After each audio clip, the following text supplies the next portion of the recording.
Yeah, I think I have the actual statistic on this, which is only one time since the history of the stock market has a geopolitical event caused a decline that lasted more than 12 months.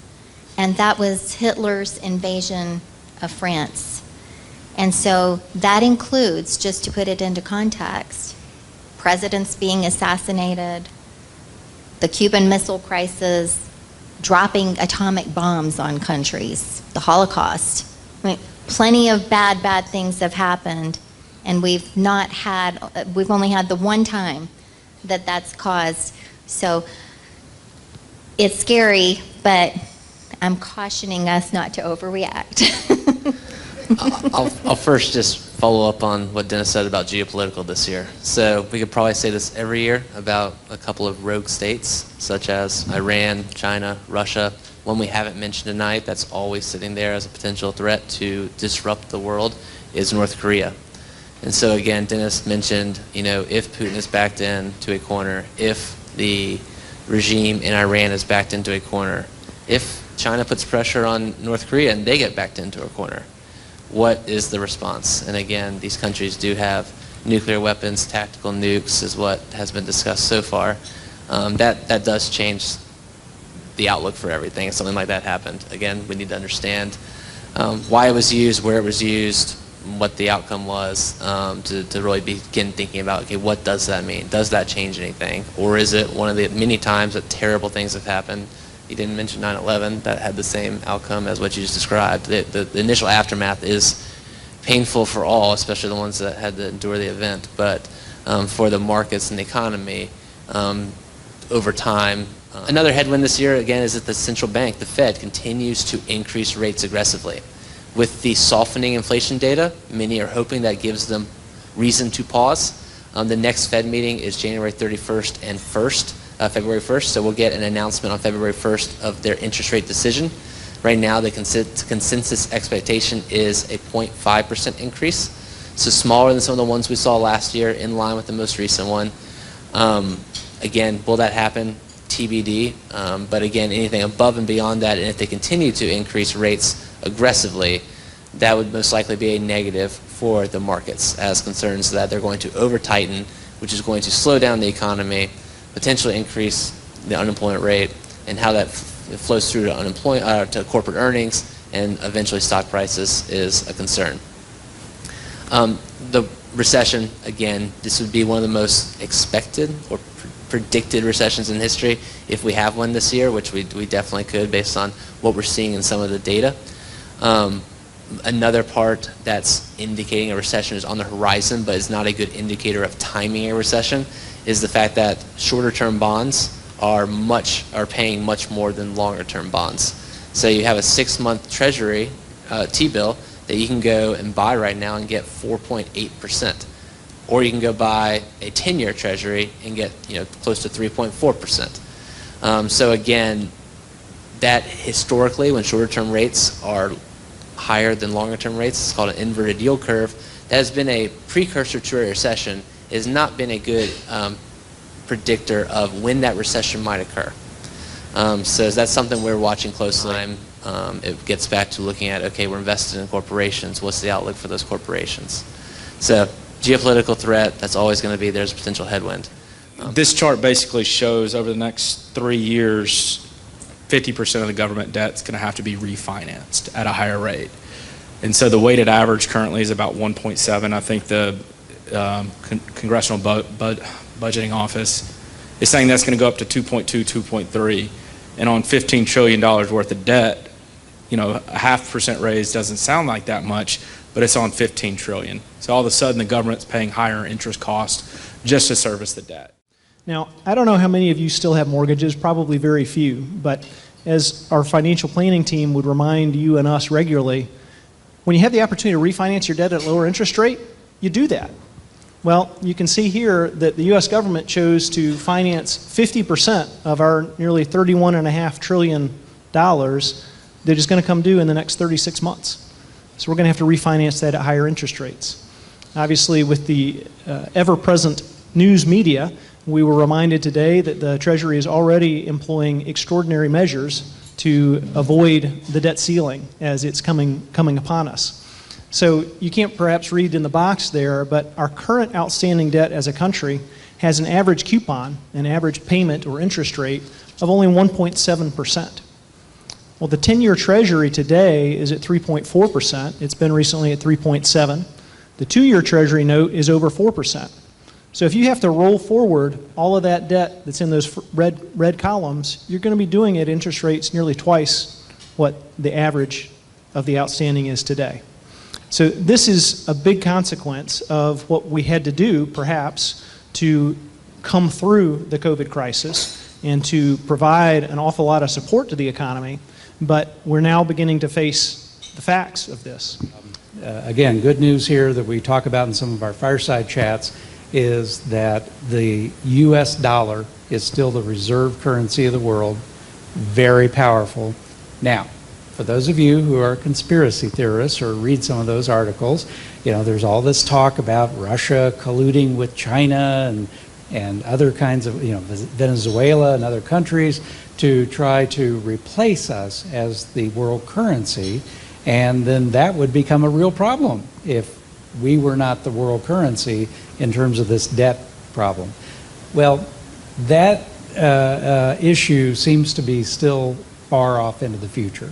You know, one of our chats, we had that checklist of what you have to have in place to be a reserve currency. I don't see this checklist in any of the conspiracy articles that people send me on the internet. And China checks all of 2 of 10 boxes. Yeah, one of the things that we always remind folks at these types of events is never focus on one number. That will get you in trouble. Always compare it or contrast it to something else. And so this government debt issue, you know, we've talked in past years about the fact it's going to come home to roost at some point and become an issue, but it was kind of far out on the horizon. Well, the horizon is getting closer. However, the good news, again, that second number to compare it to is the size of the economy. How's the economy doing?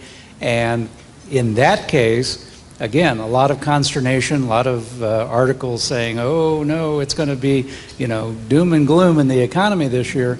Well, that's not what we're seeing and hearing from a lot of companies, public and private. And so, however, and again, this gets into the recession issue, virtually all the private and public company CEOs we talk to are worried about a recession, even though they may not see it in their own business. So we talked about the amount of debt that needs to be rolled over. Here's a bit of good news, or a glimmer of hope in that. And this looks at the amount that has to be paid to finance that debt. So the total interest that's going out by our government to cover those debt payments as a percentage of tax revenue. So the U.S. still enjoys one of the lower tax rates among the developed world, but you can see that to cover the interest payments is only requiring about 12, 10, 11% of the total tax revenue. So that's really manageable. If you think about a household budget, the percentage of debt coverage from your income is pretty strong. That's saying the same thing. Our debt coverage ratio is still very strong as a country, even with a relatively low tax rate in the scheme of the developed world. One of the things, again, I know that you all have heard us say multiple times, we like safety nets and multiple safety cushions and margins of safety. This issue, again, this chart right here shows, okay, maybe it's not quite as bad as if you just look at the aggregate number, but we're eroding our margin of safety in case something bad happens in the future. And we're building towards the issue around recession and the risk to the economy. But one of the main questions or causes, this has been the focal point over the last year. 2022 was all about inflation and interest rates, right? So the Federal Reserve raised interest rates 4.25%. You know, Jason talked about that while that has happened a number of times in the last 100 years, it's never been from zero before. They've never raised it as quickly from such a low level, which is what had such a big impact on bond prices.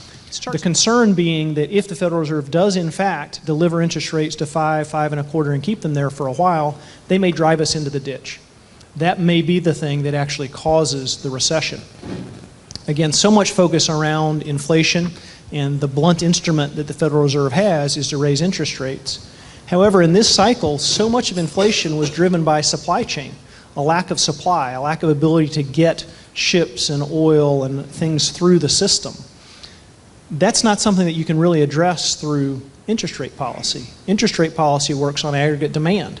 It makes it harder for folks to get access to money, and therefore they spend less. That destroys demand, ultimately raising unemployment and things like that. So what the Federal Reserve has been focused on, the question is, are they going to in fact cause the recession because their activities push back on demand? Okay. What's going on right now with the Federal Reserve tightening, quantitative tightening, not just raising interest rates, it's allowing some of the Treasury things that they've bought to mature, and it's taking liquidity out of the system. This is an experiment we have never gone through in this country, the combination of all the quantitative tightening. And so we've had periods in time where interest rates have been raised or lowered, but not quantitative tightening like we're experiencing. Yes, they're a blunt instrument. They're not a scalpel usually, the Federal Reserve. So they don't ever get it exactly right. But generally speaking, I think we're not going to fall off some cliff somewhere. But this possibility of them over-tightening is real. When Chairman Powell was interviewed at the Cato Institute, he basically said, my number one goal is to not let inflation get embedded in the minds of consumers. Because when that happened back in the late 70s, early 80s, it was very difficult to get inflation out of the system, but also out of people's behavior, how they purchase things. So ultimately, stock prices, they reflect earnings. They reflect the profit of companies. When you're an investor in stocks, you're getting a claim on the future profits of that company. So earnings are the most important determinant of what stock prices can reflect. If you are an investor in stocks, again, you're going to be then paying a multiple. You're going to value that dollar of future profits at some multiple, a price to earnings ratio, for instance. Well, earnings are going to be under pressure.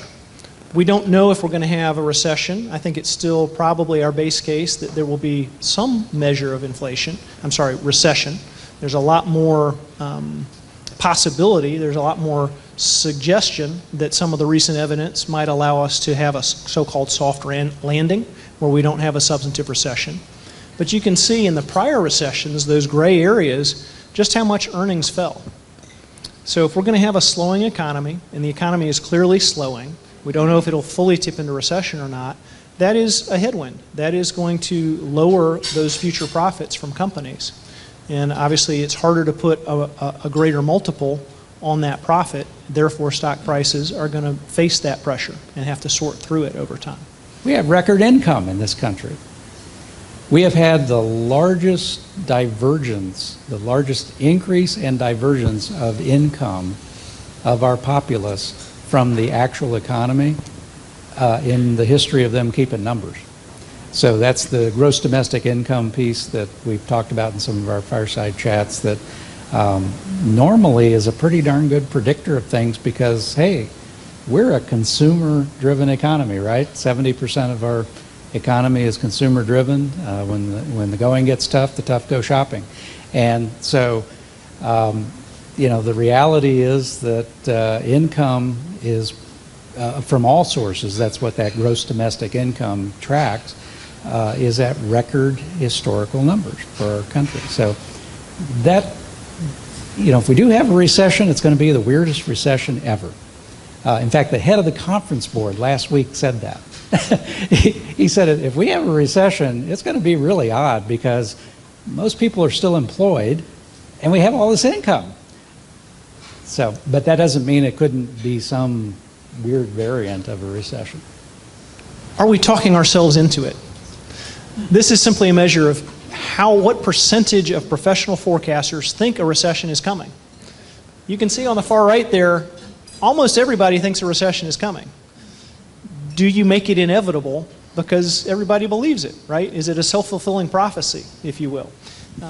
Recessions aren't uniform across the economy. And so I know I've been doing some research on changing consumer behavior since the pandemic. I think everybody thought once the pandemic was quote unquote over, everyone would start going out to eat again. Well, that just hasn't happened. People learned how to cook. People kind of like eating at home. So, there are sectors of the economy that are even now in a recession, right? A recession is not a universal experience, right? So far, the expectation is that the impact could be very concentrated in really just three areas: technology, the housing and mortgage-related industries, and the finance sector. Well, you think about what are the areas that flew the highest during the expansion, it's those three areas. Those are the ones that perhaps are the most over their skis in terms of how they've expanded budgets and spending. Yeah, we reported in our last fireside chat about the conference board, which had also done a survey of over 600 CEOs and came up with the same conclusion. A lot of them thought there was a recession out there. Now, they did say shallow and short, so not necessarily deep and prolonged,